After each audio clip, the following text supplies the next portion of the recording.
Системски распад на кој сведочиме со недели и како епидемиолог не можам да не поставам и епидемиолошка диагноза дека имаме заболување на целиот институционален систем, вели професор Даниловски.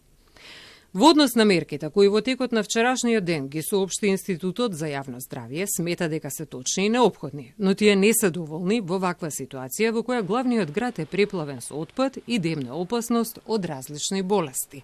Зошто не се доволни? Затоа што сите тие практично се занимаваат со последиците, а не со причините. Никаде не е спомнато дека треба да се воспостави систем организиран, интегриран, во кој што ќе се знае чии се надлежностите, кој го собира ѓубрето, кој командува, кој е одговорен за тоа, која е финансиската одржливост на целата таа работа. Тогаш би биле тие мерки комплетни. Да се подигне свеста за личната и колективната хигиена, дезинфекција на раце, внимателно ракување, селектирање, собирање и фрлање на отпадот, совесно отстранување на истиот, заштита и намалување на штетната изложеност на сите работници кои доаѓаат во контакт со отпадот, се дел од препораките до населението кои ги упати Институтот за јавно здравје.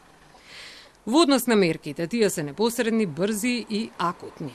Меѓу нив ситна мобилизација за собирање и отстранување на најголемите купишта на отпад во населени места, при што приоритет имаат болниците, домовите за стари лица, во и околу училиштата, парковите и игралиштата.